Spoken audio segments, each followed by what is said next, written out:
各位观众朋友们，大家好，欢迎收看 J 与 J 论坛，由我马健以及我们的好朋友 Jim Noteware 一起来为我们聊一下这个礼拜的时事。How are you doing, Jim? I'm doing fine, Jimmy.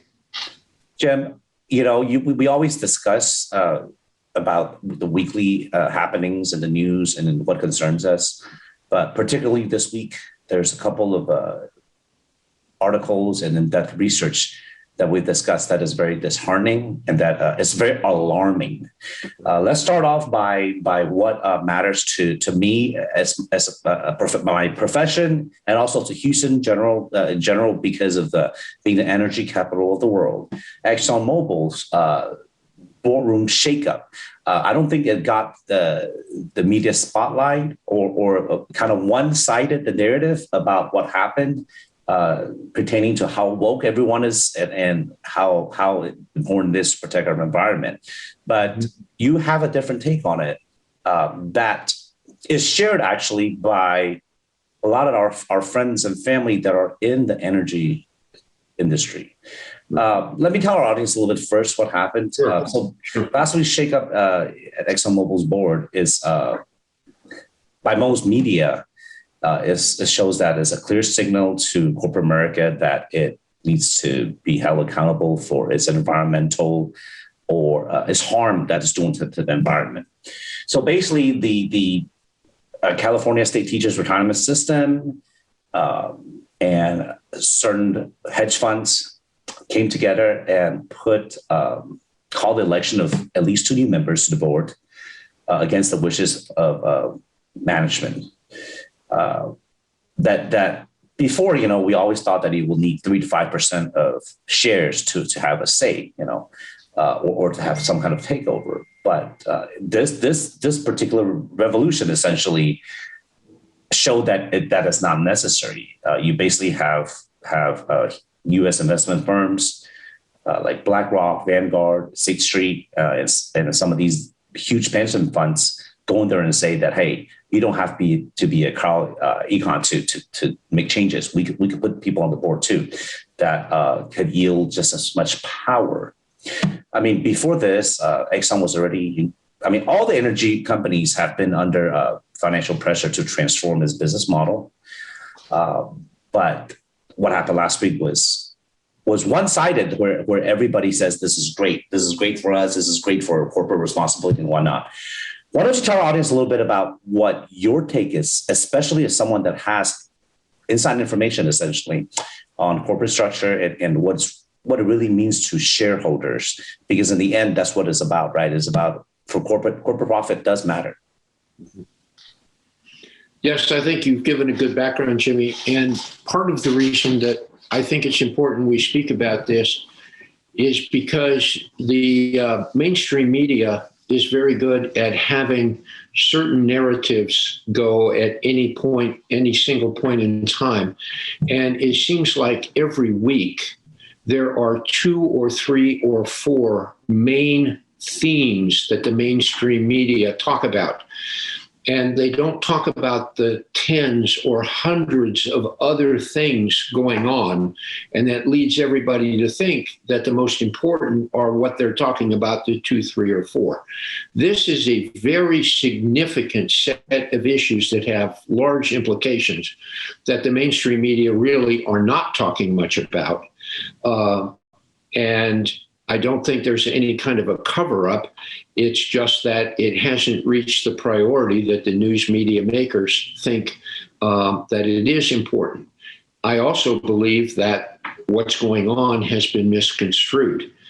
And we really need to pay very, very close attention to it. To follow on your background, yes, a small group of social investors, activists have mobilized other institutional investors to create a boardroom revolution at Exxon, opposing management. And the objective is to transform Exxon's board and to provide a voice that hadn't been heard, so they claim, in Exxon's strategy in their board and in their corporate strategy to transition Exxon from primarily a petrochemical fossil fuels business into a renewable resource sector. And they are using typical corporate governance tools, shareholder activism, which in general I wholeheartedly support. But what has happened is they have said that they are using as their cause. First of all, this is being billed as a victory for renewable energy against the traditional fossil fuels energy. And it is being considered a canary in the coal mine that what happened to Exxon will also happen to Chevron, will also happen to Royal Dutch Shell, and all the other companies that make up the traditional petrochemical business. And that's very interesting. And if that's the way corporate governance is going to go, so be it. However, there are two things that I think are not discussed at all. First, the institutional investors that are making this move and making this noise tend to be large public pension funds that act on behalf of public union employees, whether it's the California State Teachers Association, whether it's municipal employees in Chicago, all of these, and their investment advisors who want to keep their business, so they will do what the funds themselves want. And so it's no secret that somebody like California State Teachers Association wants very much to move toward energy transition to support the Democratic Party in the Green New Deal, et cetera. But that's where this is coming from. The second piece that hasn't received much attention is they have used Exxon's currently very weak financial position as an excuse to foster this change. And what they have said in their press conferences is that Exxon is struggling to maintain its corporate dividend. And they believe that if Exxon continues as a petrochemical company, that dividend will be endangered. Well, while it is true that Exxon is in fact struggling to keep the dividend, and many are questioning the wisdom of keeping the dividend, the reason it's weak has nothing to do with transition from petrochemical to other forms of energy. It has to do with Exxon's earnings problems, weakening oil prices, other supply chains around the world. But the unspoken implication is that the Green New Deal and transition to renewable forms of energy are going to provide greater earnings and therefore greater shareholder value once the transition gets underway. That is a clear message that these new activists want the investment world to buy into and understand and use as motivation for further changes. That is a very unclear scenario. Will renewable energy be much more profitable than petrochemical business? I don't think anyone knows, and people who have studied it definitely reject that theory. So we are in the middle of a transition right now that I think very few people understand, and is fraught with many, many dangers. And I urge the public, particularly people like in Houston and Texas and through much of the western part of the United States, whose livelihoods depend upon the continued success of the petrochemical business, to be very, very discriminating and to be very careful with however they look at all of this. I know I've said a mouthful, and if somebody hasn't been studying this, they may not fully appreciate what I am saying. But I would urge anybody that has an interest in the petrochemical business, even indirectly, to be very careful and to study this very hard, because you are going to hear a great deal more about this in coming weeks, months, and years. Jim, do you believe in climate change? I don't. It's not there. The answer is no. Are we having more carbon emissions? Yes. Is it clear that the direction is one way and it is all caused by human activity? I don't believe that is clear and well established. But if it is, and if renewable energy can, through market forces, establish itself and affect a beneficial and gradual transition, so much the better. But is it worth massive amounts of government subsidies? Is it worth restricting our economy in the United States or throughout the world in order to achieve something whose objectives are not clearly defined and not widely agreed upon? I reject that. I absolutely do. You see, that's why I asked you, because fundamentally, the way you view this particular report, this change, this transition, comes down to whether you believe that the ice caps are melting, whether the polar bears will be extinct, whether these carbon and whether the emissions are going to hurt our future generation. Now, I don't want to go by I don't want to go by party lines. I really don't, because the narrative, even by the media, is, well, if you're a certain party, you will support being woke, being progressive, the Green New Deal, or that if you are conservative or you support the other party, then you would be opposed. First of all, you're not in the energy industry. You're in real estate, very wildly successful. You have no stake or personal gain from opposing this transition. The questions that you bring to the table are questions that apply to any new government or corporate governance issues or fiduciary duties of board members on any company's board, which is first clear is to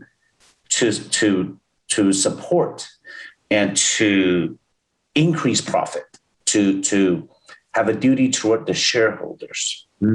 Now, to me, and I'm not disagreeing or agreeing, I'm saying that if you are not sure about whether a renewable source of energy is doable or financially advantage, whether it is viable financially, I can tell you that maybe there's short-term pain, but we don't know what's going to happen in the long term.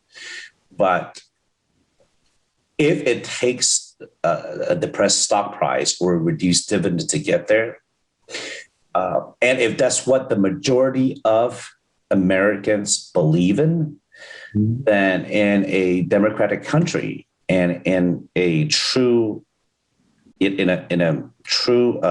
do I say this? In an economy, in our economy, in our free market, then this is the natural progression where it needs to be.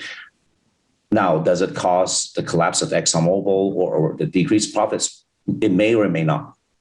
But this growing pain may be necessary for us to get there, because we cannot sit there and criticize and put sanctions on other developing countries, criticizing them of not being green enough or hurting the environment while we are doing the exact same thing.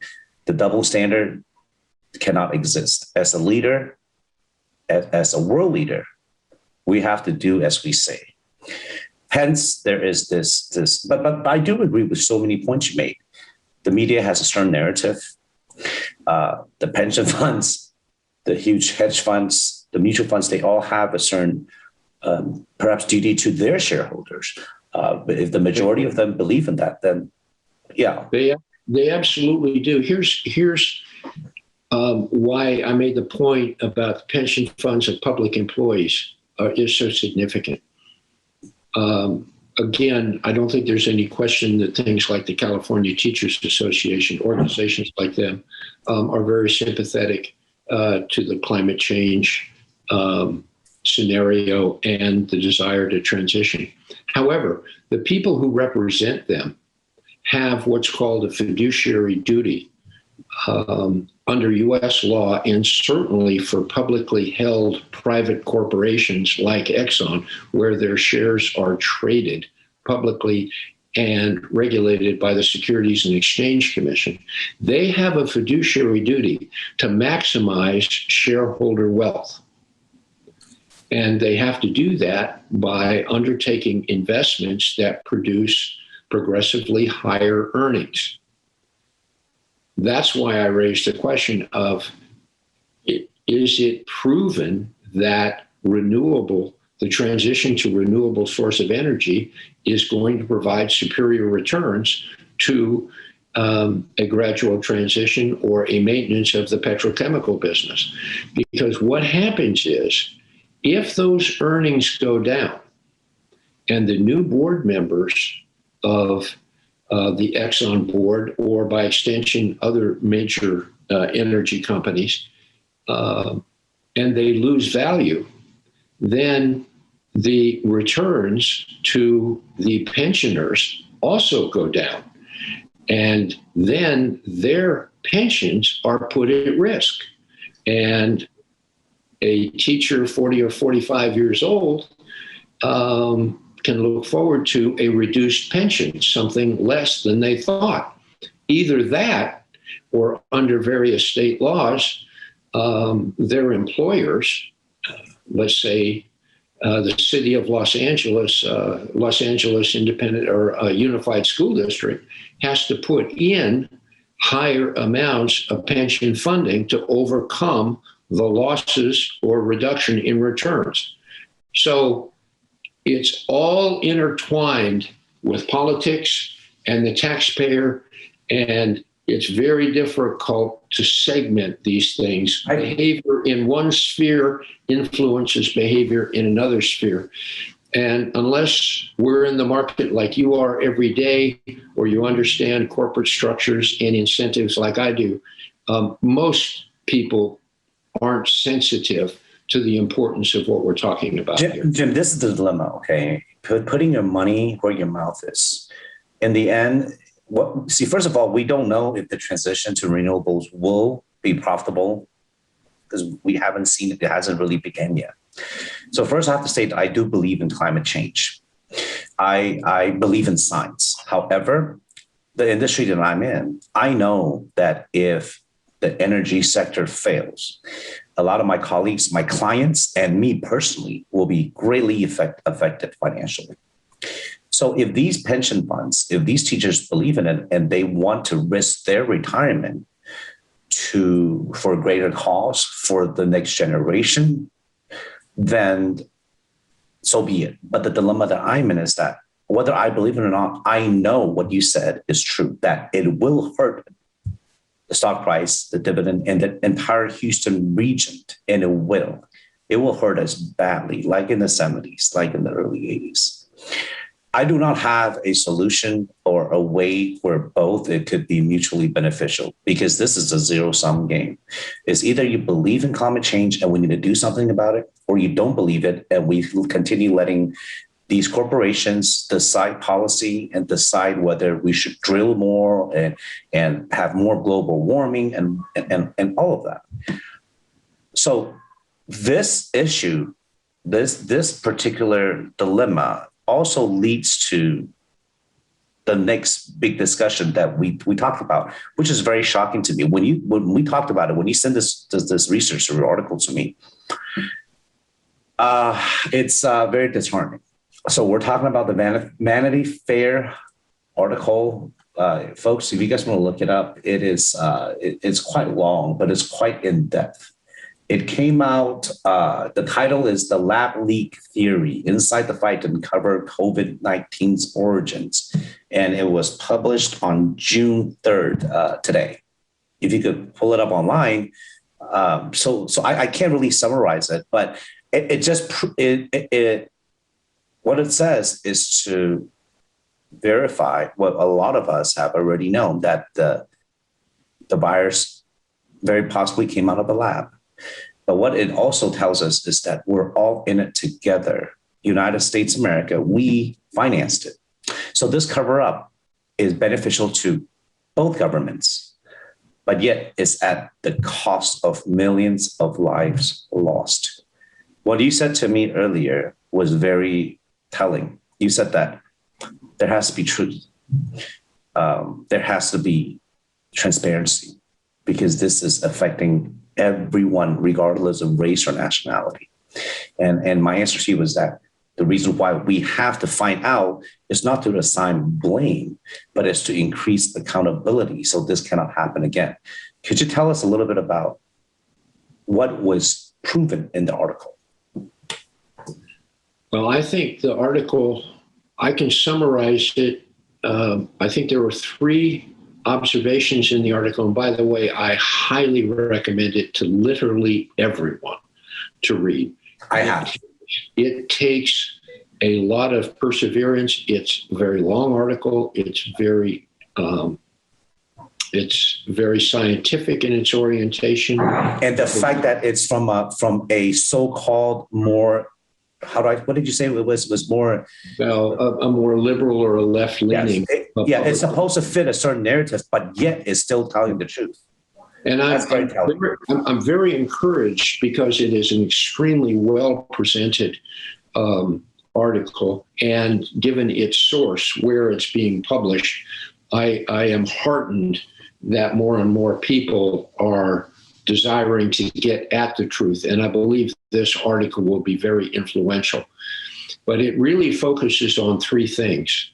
First one is the emphasis that is now in place to go back to the Wuhan Institute of Virology and actually find out the origins of the coronavirus.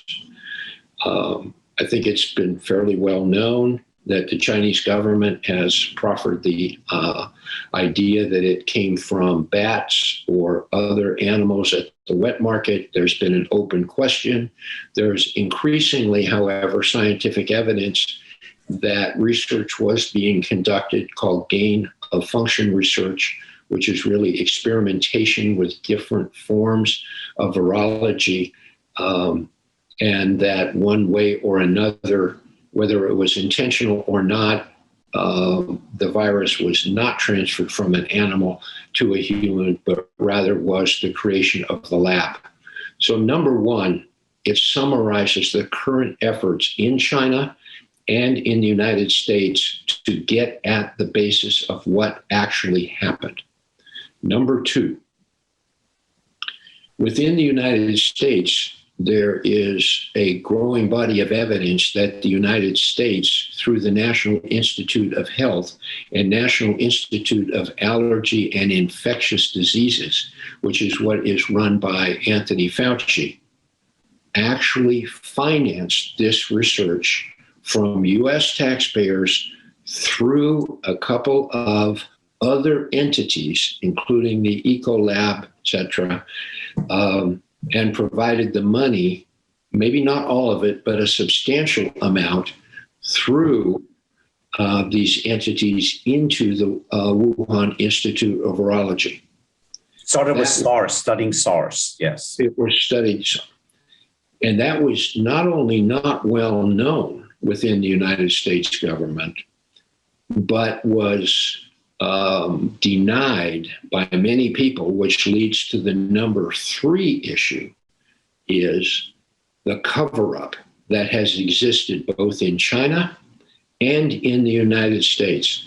And within the United States, we hate to admit it, but we have a great, big, broadly based, confusing level of bureaucracies.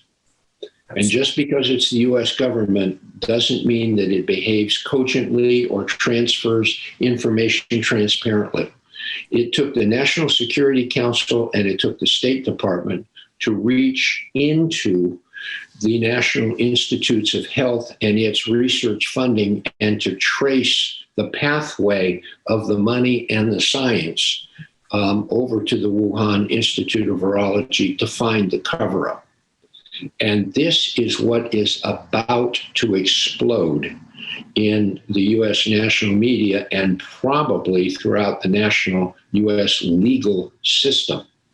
As an example, National Geographic was all set to publish a book by Dr. Fauci, and it presented again today the beginning of a marketing campaign to promote Dr. Fauci's new book entitled Expect the Unexpected.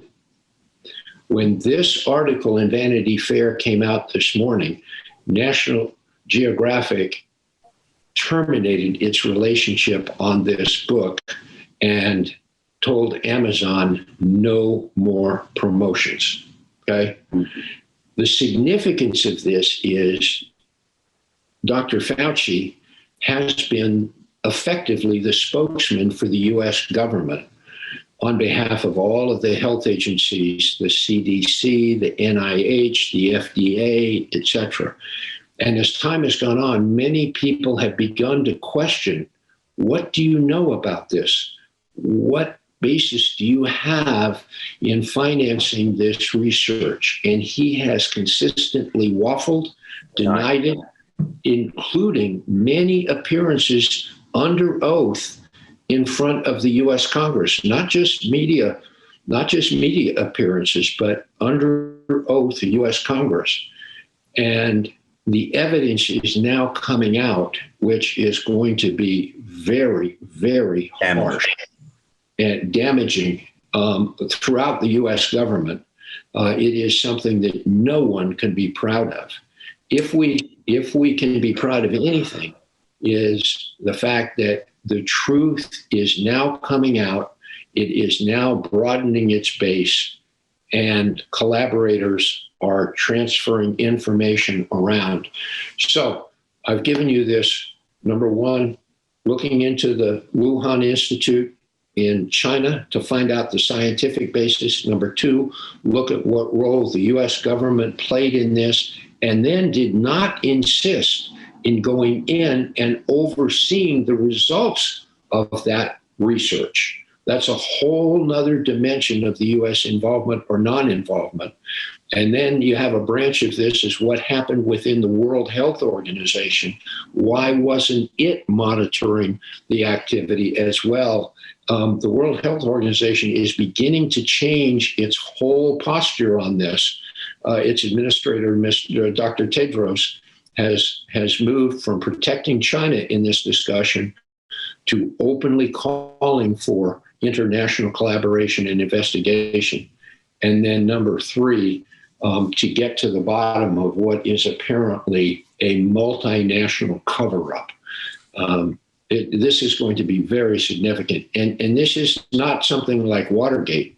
This is something that killed millions of people worldwide and devastated our economic structure. And the U.S. is actually doing, on a relative basis, reasonably well now, in part because we have the vaccine, and the vaccine plus herd immunity, we're now reopening up and we're confident, et cetera.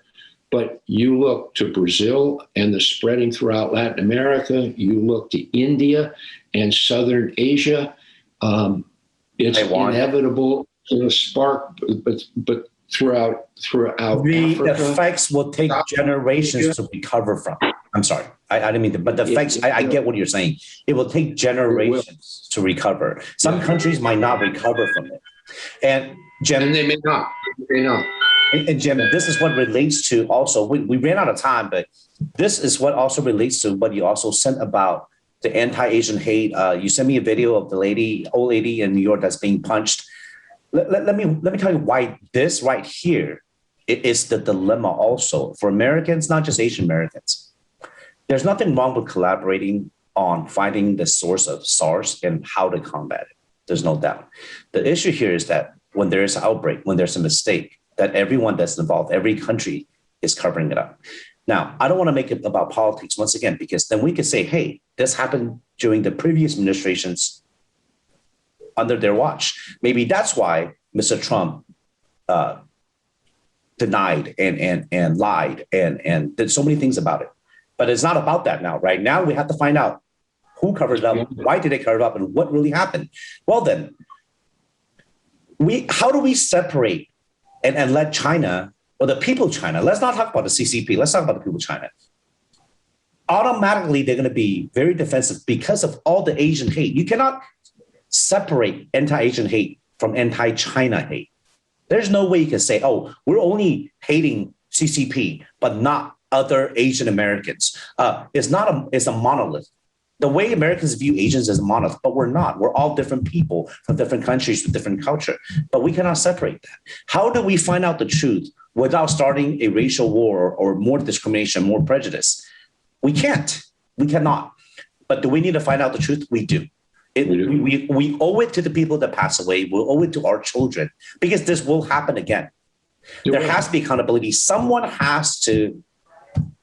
Either way, Jim, you know what I'm trying to get to. You understand? I know exactly what you mean. And I've stood for transparency all my life because I believe that it's impossible to solve a problem if you don't know the cause of the problem. And I also believe that Americans and people throughout the world are people of goodwill. And if there is a problem, they will figure out how to solve it. But they have to know the reality, and they have to trust the information that is being given to them. And we're seeing a degradation in the confidence people have in institutions, not just in the US, but worldwide, because they've had problems with the truth and with cover-ups, et cetera, et cetera. So I believe it's sometimes very difficult, but let's get the truth out so that people can participate in solving things. And only then, and let me give you another example, Jimmy. It's a kind of a reverse example. I must admit that until a few years ago, I was not aware of the whole debacle that occurred 100 years ago in Tulsa, Oklahoma. About the white populations basically destroying the black part of Tulsa, Oklahoma. Racial cleansing. It's a racial cleansing. Racial cleansing, killing hundreds of people, defying rule of law. It's a huge blotch on our history. It's painful to go back and listen to look at. But here again, not only do we have to disseminate the truth, but we have to deal with all of the psychological, financial, cultural repercussions of all of that, in part so that we figure out how to solve it so that it doesn't happen again. Thank you. And I believe this is part of the stepping stone of how, the U.S. has many parts of its history that we cannot be proud of. But what we should be proud of is dealing with the problems. And I've heard many times over the years an old Chinese proverb: you're judged in life not by the problems you have, but how you deal with the problems you have. And I've kept that as a personal motto. And when you have something, you got to get it out. You got to deal with it. So it is part of our history, the good, the bad, the ugly. But we have to recognize history. We have to learn from past mistakes. We have to recognize it, and we have to let our future generations know what happened instead of covering up. Instead of, the term is whitewashing. I apologize for that, but there's a reason why it's called whitewash. We have to stop whitewashing, because the truth shall set you free. And people like me and you, we catch a lot of heat. Okay, we get a lot of flack because we don't really have a filter. The things me and you say, to be honest, Jim, a lot of people wouldn't. Everyone's trying to, make more money and have a better life, enjoy their whatever it is that they enjoy, more power, whatever it is. But nobody's gonna sit there and talk about this, because sometimes the truth makes people uncomfortable. Some people don't want to know the truth. It's inconvenient. But I've always lived by the motto that if you know what's right, it may be painful in the short term, but the long run, the truth will always set you free, and being kind of compassionate and telling the truth, it will always be better in the long run for your conscience, because we shall be judged at the heavenly gates, not by our fellow men. So we really have to we were trying to hold ourselves to a higher standard. And by speaking the truth, a lot of people don't like it. And it hurts their interests or financially or whatever it is. But it does. So I appreciate you. That's what our show, that's what it's about. We discuss things. We agree to disagree. We disagree on many things, but we're speaking the truth.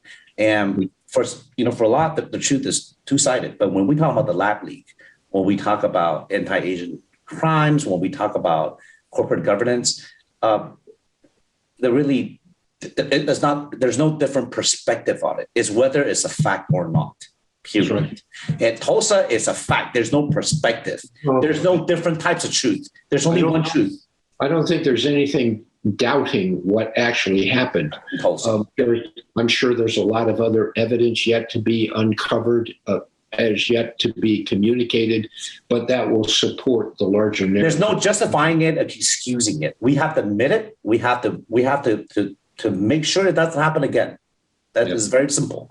Jim, and where we are today, Jimmy, and let's come back to these topics next week. There's always so much to learn when I speak with you. By the way, very quickly, I was in San Antonio over Memorial Day weekend. This is the first time we're in a crowd. No one's wearing masks anymore. It felt different. It felt good. It felt we're all fully vaccinated. It is, how do I say this? Liberating. It felt good, Jim. We're back. It's like a relief. It's like a relief, isn't it? San Antonio, I have a lot of friends in the hospitality industry. On Friday and Saturday night, San Antonio has never happened before. Within a 60-mile radius, there was not a single hotel room available. And we're talking about tens of thousands of hotel rooms. Not a single hotel. Think about that.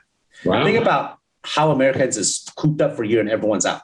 Not a single hotel room. Also, San Antonio, a lot of people don't realize that San Antonio, its biggest industry is tourism. And so it has a disproportionate number of hotel rooms. It is. It compared does. to the size of its city, because it attracts tourists all the time for conventions and other things. So that's a huge statement you just mentioned. Good for it. Good for it. Good for us. We need this. We're glad we're here. I hope we had a enjoyable Memorial Day weekend, and don't forget the people that sacrificed their lives, our veterans, our service members. It is tough. I mean, they gave us this. Freedom is not free. I hope everyone remembers that. I look forward to seeing you next week, Jim. Thank you. Thank you, Jimmy. Okay, next week. Bye-bye. Bye.